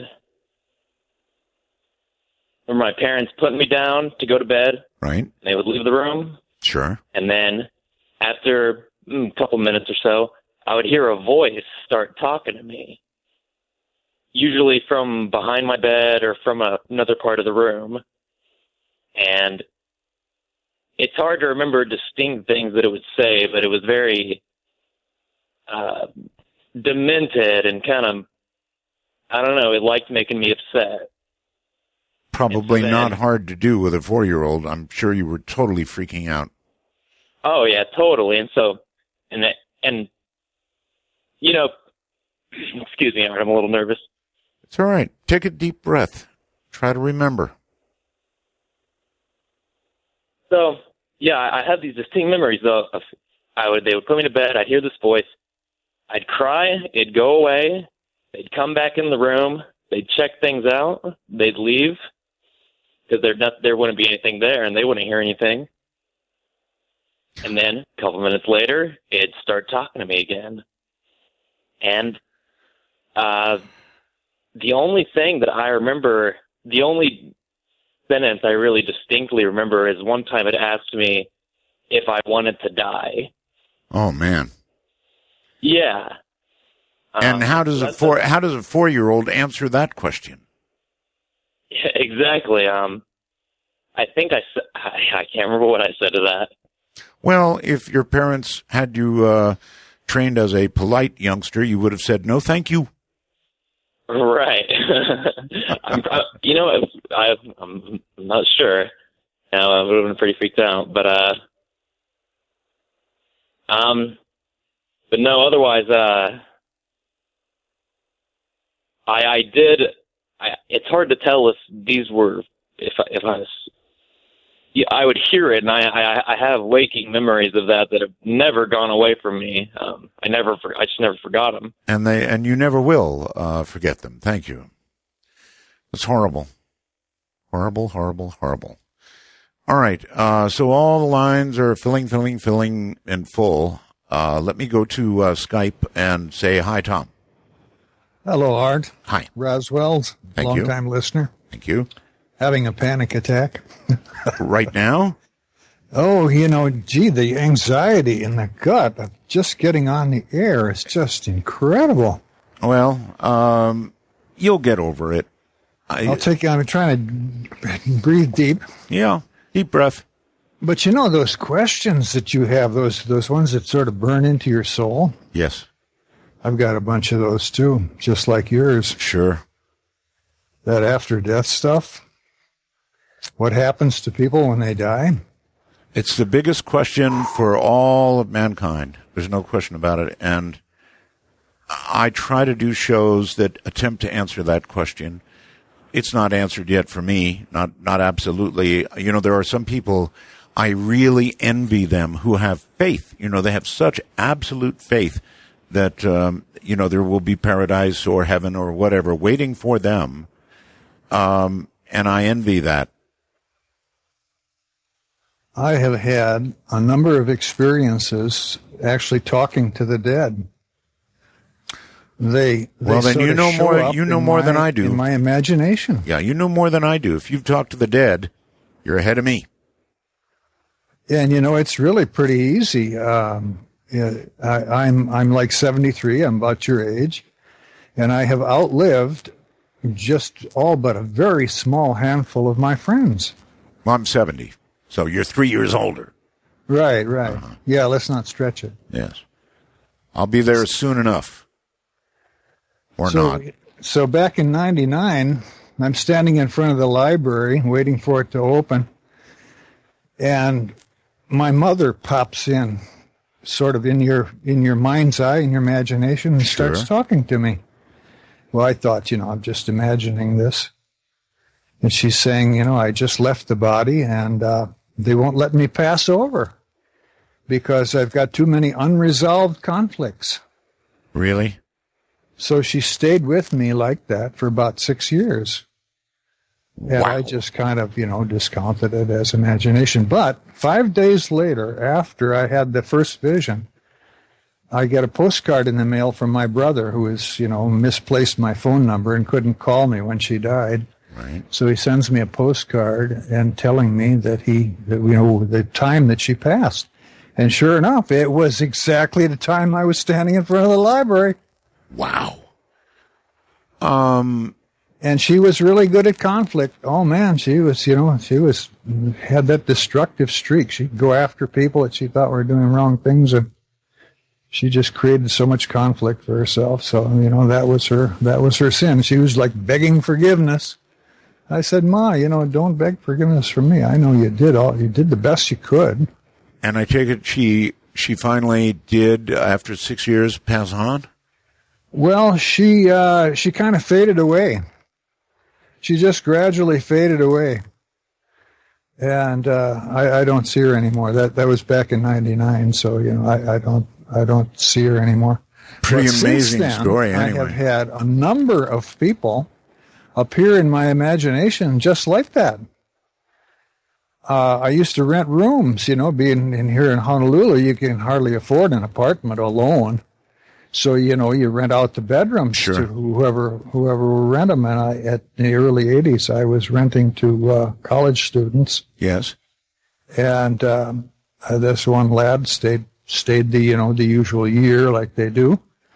And I kept seeing him in my imagination standing right there at the corner of the hallway, kind of on the other side of my computer desk, looking at me. This just occurred so many times. Finally, I just talked to him and I said, Johnny, are you out of the body? And he said, yeah. Yeah, I died of AIDS in '87. Oh my God. And I said to him, what are you doing here looking at me? Aren't you supposed to go somewhere? And he said, well, I don't know. I always thought about you because you're the only man that ever loved me. You washed my clothes for nothing. You cooked for me for nothing while I was going to school. You treated me better than anybody else I ever knew. You treated me better than my father. And that's kind of like I just feel like I am attracted to you. And when I'm with you, your heart energy seems to dispel the negative stuff that's on this side that's trying to get after me. Yeah, I think most of the negative stuff is on this side. Thank you very much for the call. At least I certainly hope it's that way, don't you? That the negative stuff is on this side, and it's not so negative over there. Not a lot of time. First time caller line. You are on the air. Hello. Hello, Art Bell. Yes, sir. This is Steve from Syracuse.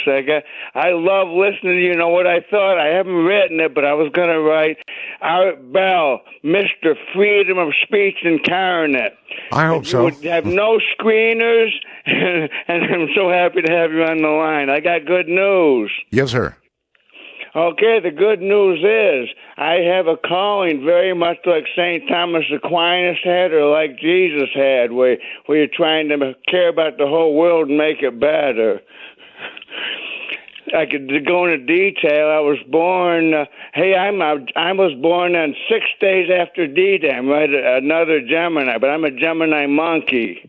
And you are living up to what I call 33 birth pass, because you're the best listener in the world, except for a psychologist, second opinion I have. But the good news is, I love your sense of humor and your care for people, and you're such.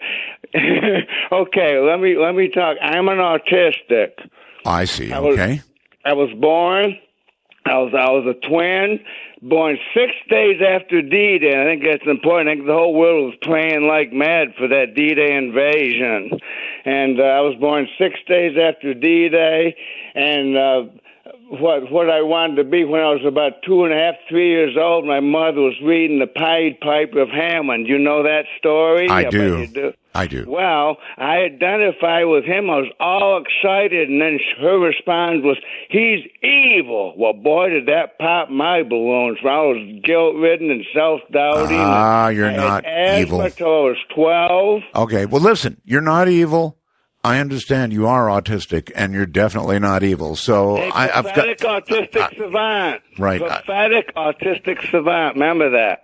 Well, savant means genius in one category. I know it. That's what I think about. I've got a break. Understanding the problems of the world to make it better. Okay, I hope you do, but I gotta go. I just took a photograph of what the studio looks like. We're in a 7-minute break, right?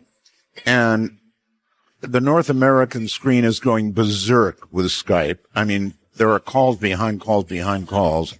And the international's going, first-time caller is going, the I'm married to an alien line is going, and right now overseas is where we're going. Hi, Ryan. Hey, how you doing, Art? I'm doing okay. Where are you? I didn't know this was overseas. I'm actually in Pittsburgh. Oh, Ryan. You're on the wrong line. Thank you, and have a good night. Sorry, those are the rules. And actually, I passed up other overseas callers because I had Ryan holding. So to whoever was trying to get in, give it another try, those folks, and I'll get you on. As we're making rules, once again, in the Skype world, to get hold of this show, MITD51 for North America and MITD55 for the rest of the world. Those rules are really important. Let us go to Jesse. Hi, Jesse. Hi. Oh my gosh. I've been listening to you for so long. Really? I'm calling in because I have a story about getting kicked out of the astral plane. Really? Were you out of body at the time? Yes, I was. When I was in high school, my last 2 years of high school, I really started getting into doing like astral projection. I mean, I can understand getting kicked out of high school. I can understand getting kicked out of a lot of things, but the astral plane, my goodness, what did you do? Well, I went to this place and I was just called it the cathedral because it was a cathedral. Right.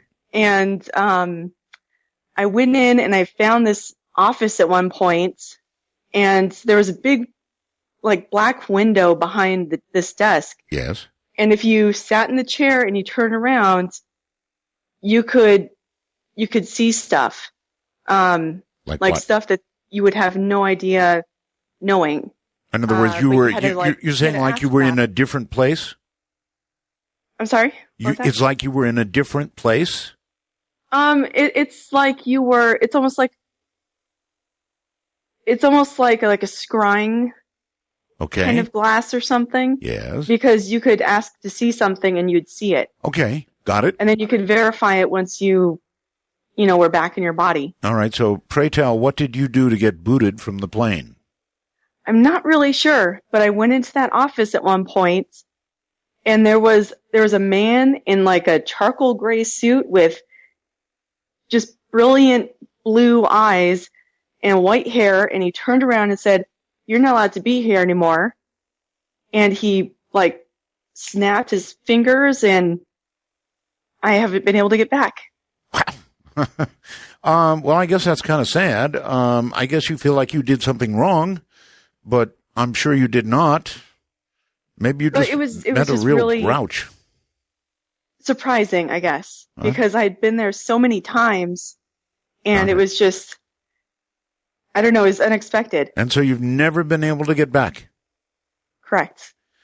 Okay. Well, listen, thank you very much for the story. I'm sorry to hear that. Can you imagine being able to get away to the astral plane virtually at will, as she described, and then, I don't know, suddenly not being able to? Bummer. Outside the country somewhere, Peter. G'day, Art. Peter in Bendigo. Yes, sir. This is a story that I experienced I had about 17 years ago. I was at my ex's place. Yes. And I was trying to get to sleep. It was a very hot night. I had a fan at the end of the bed, and it was making this usual noise that they do. And but I could hear a whispering noise also, and I was really annoyed because I was trying to sleep. I had to get to work early the next day, and I could hear this whispering noise, and I intently listened to it more and more, and then I could understand it was actually something speaking to me. Mm-hmm. And I heard something say, "Peter, get up," or get out, or something like that. And I think it was get up. And so I went out to the hallway. I was really frightened at that point. I thought there was some sort of warning. And so I went out to the hallway to check on the kids. Mm-hmm. And I looked in one of the rooms, and I saw that my stepdaughter seemed to be sleeping okay. So she was okay. So I went and checked on my son. He was fine. So then I checked the house, and I checked the doors to make sure everything was closed. Sure. And I still felt a sense of danger, so I went back to my stepdaughter's room, and I just checked on her a bit further to see if she really was okay. And I noticed that she wasn't actually sleeping on her back. She was on her chest was slipping between the wall and the bed, and she was slipping down between the wall and the bed. Oh, God. And she was basically suffocating. Yeah, that's dangerous. So I pulled her out and put her back on the bed, and she sat up in bed, and she had one eye open and the other one was closed. And she sort of went into some sort of fit and breathed very rapidly. And I asked her if she was okay, and she nodded and said she was okay, and she seemed to roll over and go back to sleep. I pulled the bed out away from the wall so it couldn't happen again. All right. You saved your life. There's no question about it. And isn't it amazing, this sense of dread, this sense of danger that you felt that wouldn't go away until you got to it? Yeah. And it wouldn't let me sleep. Right. I couldn't sleep before that. Trust and when me. I went back to bed, I know. I was able to sleep. But when I woke up the next day, I told my ex about it, and she said she just stared at the ceiling for hours after that and couldn't get back to sleep herself. Boy. Because it frightened her so much. Yeah. That's a precognitive warning, and they're absolutely real. Thank you so much for that call. You saved a life. He saved a life. And I believe every single word of it. I've had precognitive experiences. One. And I know what it's like. It's not something you can ignore. It's like something that washes over you again and again and again and again, and it will nag at you and won't let you do anything else until you take care of it. It's amazing. Let's go to the first-time caller line. You're on the air. Hi. Hello. Hello. This is Eric from Ohio. Welcome. Welcome. Yes, and I am a first-time caller. All right. Listening to you for a long time. I'm a retired railroader, and you used to be a companion in the middle of the night going to and from work. So all right. Really enjoy. Hey, the other night you had a gentleman on that was talking about the MIBs, or the Men in Black. That's correct, yes. And he made reference several times to John Keel writing about him. That's right. And I always loved his books. So, simple question. Did you ever have the opportunity to interview John Keel? I did not. Okay. He seemed to have this thing with, well, he also talked about shadow people a lot too, and tulpas and all that. And I was going to call you in, try to call you then, but the fellow stole my thunder, and he explained it all. So well, it was quite a show, and shadow people is quite a topic. And I used to sort of, I'm going to be honest with you, I kind of blew it off in my mind when I began hearing from callers about shadow people, and then suddenly it happened to me. And there's nothing like that to turn you around and make you realize, hey, guy, this is real. Well, I'm a night owl, and I'll sit at my workbench, and sometimes I'll see stuff out of the corner of my eye, and I figure, well, 99% of them are just something that I can't explain, but who knows? Maybe. Yeah, and then all of a sudden, when you least expect it, here comes that 1%. Yes. Well, thank you. I'm going to have to go because you've got your... Okay, thank you. Right, take care. He turned his radio up. I guess he thought I ended the call or something. But no, indeed. Let's go to Richard, somewhere outside the country. Hello. Hello, this Richard from Northern Ireland. From where? Listen, Northern Ireland. Northern Ireland. Okay, yes. Yes. Art, here's the thing. I'm married to a female from Texas, and I think she might be an alien. You're what? Talking to her on Skype? No. I'm married to her. You're married to her, and you think she's alien? Yeah, she's got her own language, Art. She has her own language, and she has, really, and not only that, Art. My stepkids and my grandchildren are affected as well. They say the same things. Are you sure it's not American English that you're objecting to? It's really a foreign language? Oh, I never thought of that. I mean, she says, she says aluminum instead of aluminium. Richard, you're so out of here. See you later. Bye, Yep, see ya. Let's talk to Michelle, also out of the country. Hello. Hi. This is Michelle in Japan. Hi, Michelle. I wanted to tell you, first of all, do you have any plans to do a Antichrist line again sometime soon? Because I used to love when you would do those. You really like the Antichrist line? I loved those. They were always so ridiculous, and then you'd always scare the crap out of me every time you'd pull out that Satan voice, because I would never be prepared for it. Okay, Michelle. Yes, I will do an Antichrist line again. Okay. Well, I have a quick story for you. Okay. I have no idea what this is, but I moved recently, and for the past 3 months or so, I've seen maybe 3 times. I look out my window or out my balcony over at Mount Fuji, and I see what looks like a flare or a firework or something. Oh. But it's hovering over the base of Mount Fuji, not near the top. But Michelle, base. I've been hearing this about Fuji in Japan. I really have. I've heard other reports. Have you talked to others? No, I haven't. I can't figure out what in the world it is. It looks like I said, like a firework or something, but it'll hover for about a minute or so, and then it'll fade away, and then sometimes another one will kind of just appear. It'll come up slowly, and then it'll hover, and then after a minute or two, it's gone. Weird. It makes no sense. It doesn't move around like a UFO story. It doesn't disappear like a flare or a firework would. Huh. How about some pictures? I tried that, but the problem is that Mount Fuji is just far enough away that you can't see him really hardly in the pictures. It just shows up as a little tiny dot. Okay, well, you can what see you would it great need, with your eyes. Right. What you would need would be a camera with a really good zoom lens. Yeah, and unfortunately, I have an iPhone, and that's about it for camera for me. Gotcha. Well, iPhone doesn't do the trick. They're good cameras, but for anything at a distance, no way. But I am surprised you said you've heard this before. I have. I kind of want to know more about that, because I've been wondering what the heck it could be, and let me see what I can find out. Let me see what I can find out, Michelle. But yes, there have been other sightings around Fuji. There's some stories on it, and I'll try and dig them out for you. Thanks. Appreciate it. You're very welcome, and have a good night. Going to Skype over here. Brave Hooves, really? That's your name?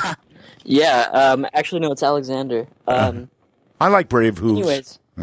Yeah, it's my YouTube name. Anyways. Okay. I got a story for you. I live in Portland, Oregon. I'm I'm not going to say anything, but I'm the one who does your show at KXL. Oh, okay. Excellent. Welcome.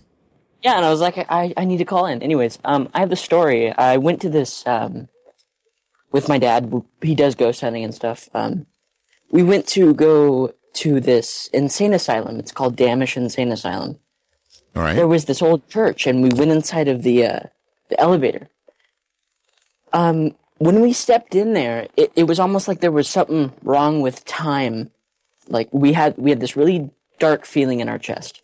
There were the people that were with us were one of my really good friends, Shay, and his dad. Yes. We all stepped inside of this elevator, and the 10 people that were around us, like the girls screaming, ghosts, they all vanished. Like, it's like somebody pulled a headphone jack right out of your You're kidding. sound. Yeah, and I said, where did they go? Yes.